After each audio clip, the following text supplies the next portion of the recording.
I thought the message was a mistake at first. A calendar glitch. A wrong thread. Because no one calmly tells a mother that her children don't belong. Unless they believe power makes them untouchable. I didn't know it then, but that single sentence would expose a lie buried for years. And set off consequences no one could stop. The first sign something was wrong came in a single, short text. Don't bring the kids to the party this weekend. It's complicated.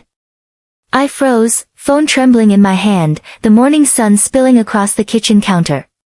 Breakfast was half-eaten. My coffee had gone cold. Mia was humming to herself, brushing crumbs from Evan's cereal. Normal life was unfolding like a movie on mute, unaware that reality had already tilted. Complicated. What did that even mean? I stared at the message again. It was from my sister-in-law, Vanessa Collins.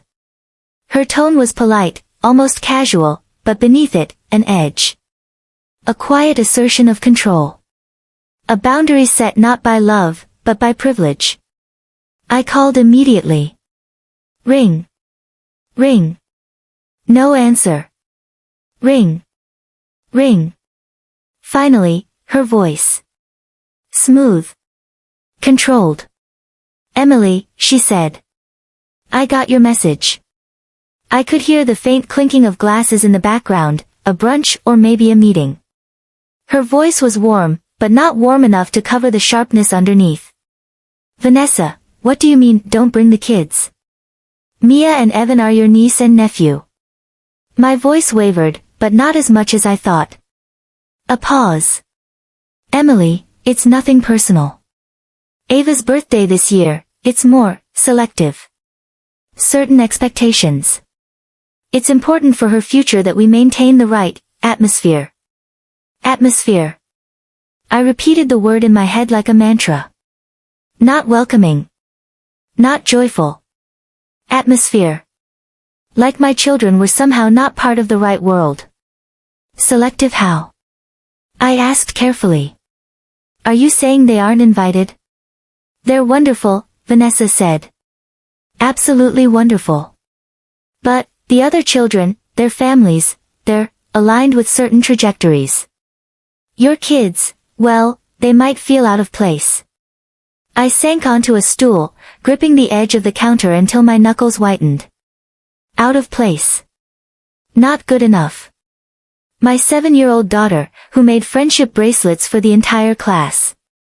My 5-year-old son, who insisted on reading bedtime stories to his stuffed animals with dramatic flair. Not good enough. I glanced at them sitting at the table, oblivious. Evan was poking a raisin with a fork. Mia was decorating her toast with a smiley face of jelly.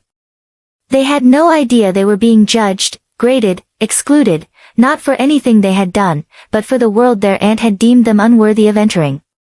You can't be serious, I said, voice low but firm. It's a birthday party, not a board meeting.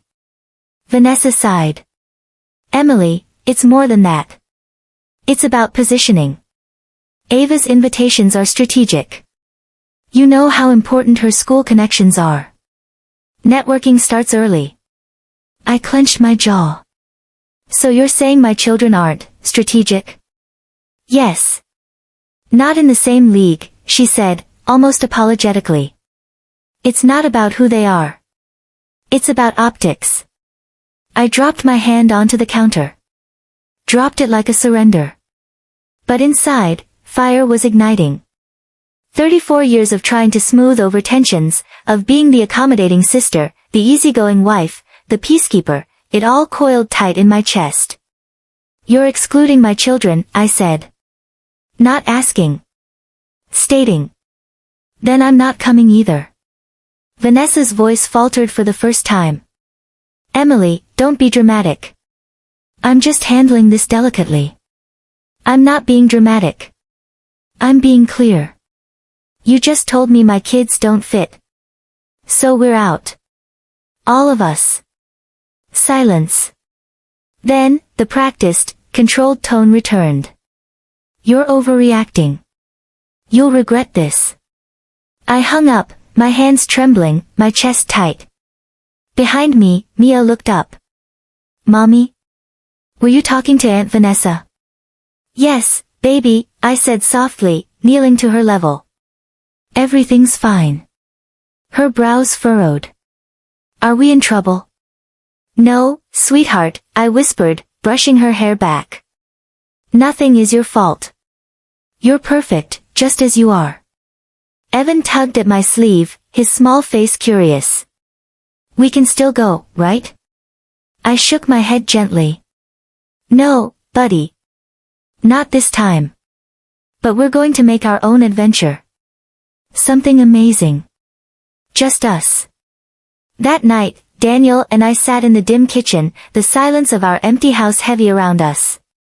I told him everything. He didn't speak at first, only listened, jaw tight, eyes fixed on the floor. They don't get to decide our kids' worth, he finally said. I nodded, heart racing, feeling the tension coil tighter. The party was Saturday. Only 3 days away.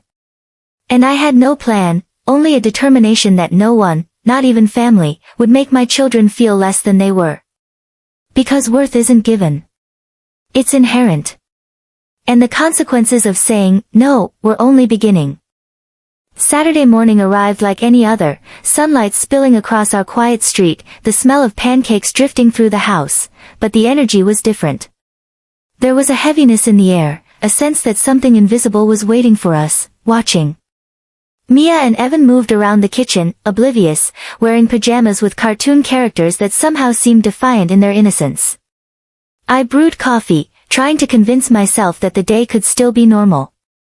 Daniel loaded the car with backpacks, snacks, and sunscreen, his jaw tight, eyes scanning the neighborhood as if expecting trouble to appear in the driveway. We agreed not to mention the party. We didn't need to justify our absence. But children notice everything, the way you pause before answering, the way your smile falters. Mia's eyes were bright but wary, and Evan's fidgeting hands betrayed curiosity and unease. Halfway to the park, the phone buzzed. A message from Vanessa. My stomach sank. I see you're staying home. That's fine. Just thought you should know. Ava will notice you're absent. I swallowed hard, gripping the steering wheel. Daniel glanced at me, his expression unreadable. I handed him the phone. Want me to respond? I asked. No. Let her think she won. His tone was flat, but I sensed the storm behind it. We parked at the city park, sunlight bouncing off the slides and swings, families scattered across the green like living confetti. The sounds of laughter and chaos surrounded us, and I tried to breathe, to let it in. But the world didn't stop. Across the lawn, I spotted them, a cluster of children in matching navy sweaters, balloons tied to their wrists, a large banner that read, Ava's perfect birthday. Vanessa was there, smiling, phone in hand, orchestrating the day as though it were a corporate event. Mia froze mid-step, tiny hands gripping my jacket. Mom, that's Ava. Yes, I whispered, forcing a smile. But we're here for us. Evan's face fell. They look fancy. They do, I said softly. But that doesn't make them better. Not at all.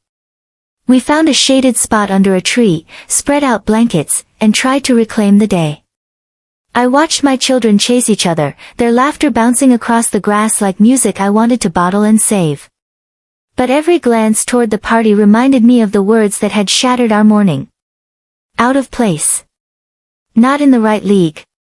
By late morning, it was obvious. Other parents glanced our way, some curious, others judgmental. Whispers floated through the air like tiny darts. Vanessa noticed us, of course.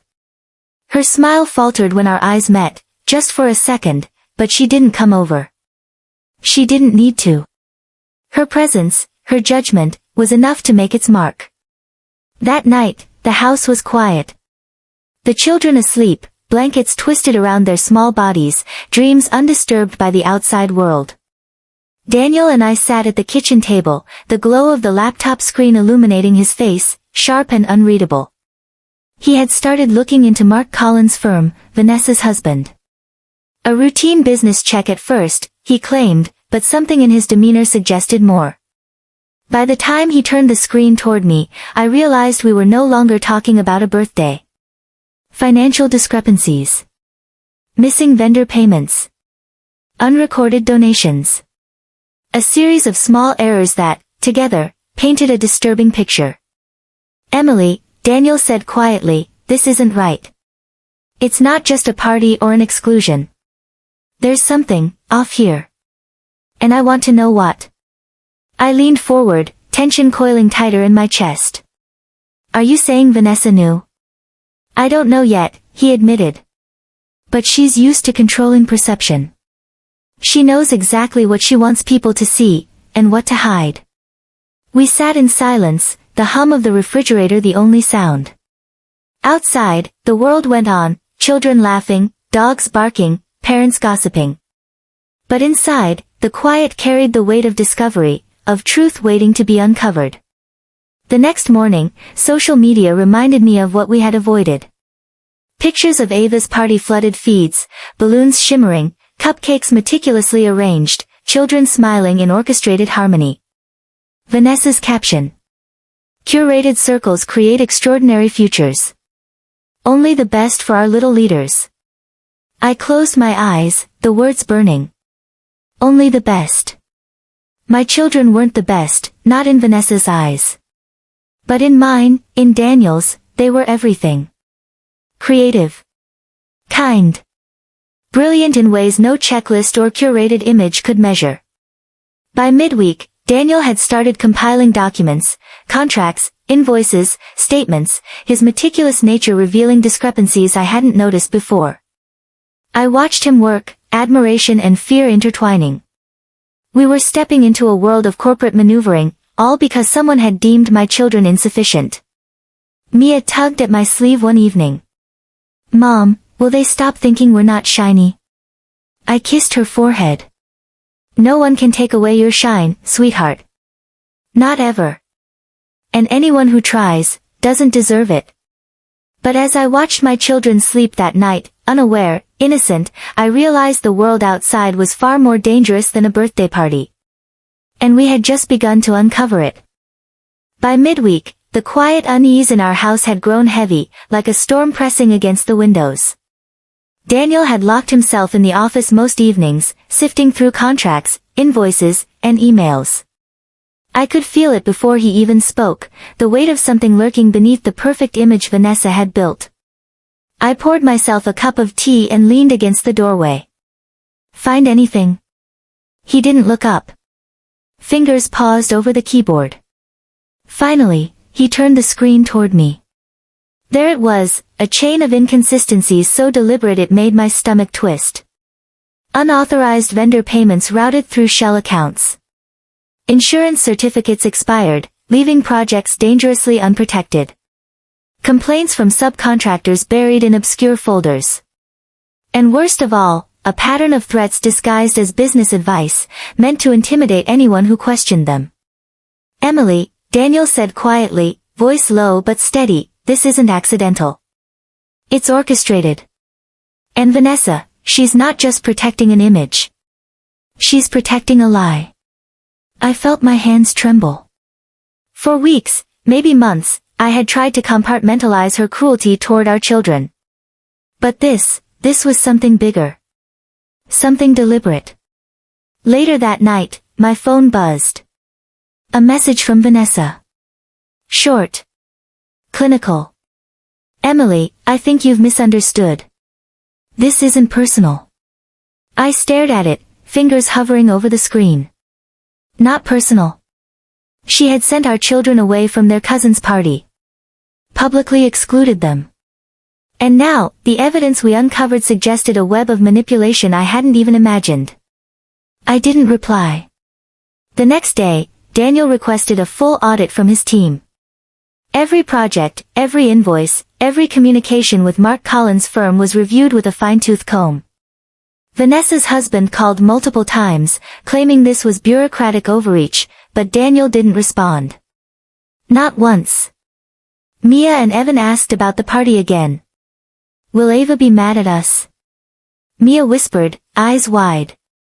I held her close, feeling the fire in my chest burn brighter. No, sweetheart. Ava isn't mad. Some people make choices that aren't fair. But that doesn't mean you're not enough. You're perfect just as you are. Evan tugged my sleeve. But Mom, why did she say we weren't shiny? I closed my eyes and kissed his forehead. Shiny isn't about others noticing you. It's about the light you carry inside. And you, my little star, shine brighter than anyone trying to dim you. That night, after the kids were asleep, Daniel and I sat in the office, reviewing the latest findings. Vanessa's facade was unraveling faster than either of us had anticipated. Emails between Mark and contractors revealed threats disguised as polite reminders. Payments were withheld until certain expectations were met. Insurance lapses could have left employees and families vulnerable. Every document, every piece of correspondence, painted a portrait of calculated manipulation. I felt a mixture of fear and vindication. The woman who had deemed my children unworthy had underestimated us. And then came the messages. Subtle hints, veiled warnings, sent not to me, but to Daniel. Threats disguised as concern. Don't make this personal, one read. Careful where you step, another. We didn't flinch. By Friday evening, the situation had escalated. Vanessa's curated world, the parties, the appearances, the social media perfection, was cracking. Daniel prepared to present his findings to the board, exposing the truth about Mark's company. I sat beside him, hands intertwined, watching as he crafted the final emails, each sentence precise, each word deliberate. The same man who had been calm and patient for months now radiated quiet intensity. Focused. Relentless. Protective. I realized then that the exclusion of our children had been the catalyst, the spark that revealed a much deeper rot. A lie Vanessa had wrapped in charm and privilege, thinking it could never be uncovered. Saturday arrived again, the day we had originally avoided. I woke to sunlight spilling across our bedroom, the house silent except for the soft breaths of sleeping children. Daniel was already at his laptop, reviewing final reports. Mia climbed into bed with me, still half asleep. Mom, are we still shiny? I held her tight. You've always been shiny, Mia. And anyone who says otherwise, doesn't matter. Evan followed, eyes wide. Can we have our own celebration? I smiled. We already have. Every day we're together, we're celebrating life. We don't need someone else to validate it. By noon, Vanessa's curated images flooded social media again, balloons, cupcakes, smiling children. But this time, I didn't look. The evidence we had gathered would speak for itself soon enough. Later that afternoon, Daniel hit send on the final report to the board. A thorough audit detailing irregularities, missing documentation, and unethical practices. Vanessa and Mark's carefully constructed empire of appearances was now exposed to scrutiny. I sank into the sofa, exhausted but resolute. The world outside could still try to judge, to belittle, to exclude, but inside these walls, my children were safe. Loved. Unquestionably worthy. Mia curled against me. Mom, will it hurt them? No, I whispered. It'll teach them something stronger than any party ever could. Worth isn't given. It's known. It's felt. And no one can take that away from you. As I watched my children, sleeping peacefully in a world we had shielded, I realized something profound. The betrayal had not broken us. It had revealed our strength. And in the quiet of that night, I made a promise: anyone who tried to dim our light, anyone who judged based on false appearances, would see that our family was untouchable. Because love, truth, and integrity were ours alone. Saturday dawned crisp and clear, the kind of morning that promised possibility, even after days of tension and sleepless nights. The house was quiet, the children still nestled in blankets, unaware of the storm we had uncovered the night before. For them, life was simple, vibrant, and unbroken. I sat at the kitchen table, coffee in hand, watching the sunlight dance across the countertop. Daniel was already reviewing emails, his face illuminated by the soft glow of the laptop. The final audit report had been sent to the board, and while we couldn't control their response, we could control one thing: how we spent today. Mia tiptoed into the kitchen, eyes wide, hair tousled from sleep. "Mom, are we still shiny?" I smiled, pulling her into my arms. "Always, sweetheart. Nothing and no one can take that away." Evan followed, tugging at my sleeve. "Can we go somewhere fun today?" I looked at Daniel. He nodded, a small, conspiratorial smile tugging at his lips. "Let's make today ours," he said. We loaded the car and drove toward the mountains, the city giving way to winding roads and crisp air. The world felt different here, untouched, uncurated, a place where the only expectations were our own. At the nature reserve, the children ran freely, laughter spilling like sunlight across the trail. Mia chased butterflies, Evan raced ahead, waving his arms like an explorer. I watched them, heart swelling, realizing that these moments, untouched by judgment, unmeasured by societal standards, were worth more than any meticulously orchestrated party. Daniel and I exchanged a glance, a silent acknowledgement of victory. Not over Vanessa or her curated world, but over the idea that someone could define our children's worth. By mid-afternoon, we settled near a stream. The children collected pebbles, skipping them across the water, each splash echoing with joy. I sat on the bank, tracing patterns in the sand with my fingers, Daniel beside me. "Do you think she'll ever understand?" I asked quietly. Daniel shook his head, a thoughtful expression on his face. "Some people don't. And that's not our problem. We've shown our kids something far more valuable than approval. They've learned self-worth." "That's unshakable." Mia looked up at me, eyes wide. "Mom, can we bring some pebbles home?" "Of course," I said, smiling. Each one is a reminder that the small things matter. The day stretched on, golden and warm. We explored hidden trails, watched deer graze in the distance, and found a waterfall tucked behind ferns and moss. The children squealed, standing at the edge, tiny hands clutching each other, mesmerized by the cascade. It was imperfect, chaotic, muddy, but it was real. Back in the car, as we drove home, Mia rested her head against my shoulder. "Mom, I think I like our adventure better than Ava's party." Evan nodded, eyes drooping with contentment. "Me too. It's ours." At home, after baths and dinner, we gathered in the living room. The house smelled of warm bread and vanilla candles. The children's laughter echoed, mixing with the soft hum of the evening. Daniel pulled me close, his hand warm against my back. "We did it," he whispered. "We gave them what mattered." I nodded, tears threatening. "Yes. We did. And they'll remember it, not for glitter or gold, but for love and truth." That night, as the children slept, Daniel and I reviewed the latest news. The audit had reached the board, triggering immediate internal investigations. Vanessa's curated world was under scrutiny, her carefully constructed image cracking in real time. A text from Vanessa arrived, short, terse, almost desperate. "Emily. I didn't realize it would get this far." I didn't respond. Some lessons are best left unspoken. Some victories are silent, held close to the heart. Later, I tucked a blanket over Mia, kissed her forehead, and whispered, "You are always enough.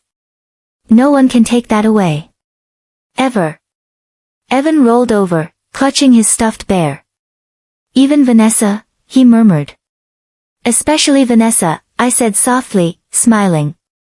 As I watched them drift into peaceful sleep, I realized that this was the true triumph, reclaiming their world, their joy, and their light from those who would try to diminish it. The days that followed were quiet but steady. Vanessa retreated, the scrutiny and exposure forcing her hand. The children grew, unburdened, their confidence flourishing. And in our home, the laughter, the mess, the chaos, and the love, unfiltered and unconditional, remained untouchable. I understood something profound that night: worth is not granted. It cannot be curated or dictated. It is known, felt, and fiercely protected. And if anyone tried to take it away again, they would find a family unshakable, a bond forged in truth, love, and resilience. Mia and Evan slept, breathing softly, stars framed in the window above. I held Daniel's hand, and together, we let the quiet of the night settle around us like a shield. Some battles are won quietly. Some victories don't need applause. And some lessons, the ones that matter most, are felt in the heart long after the world has forgotten. And to you watching this story unfold, if it reminded you of someone you would protect at any cost, like, share your thoughts in the comments, and subscribe to Revo Tales. Every story here is about love, courage, and the truths hiding just beneath the surface.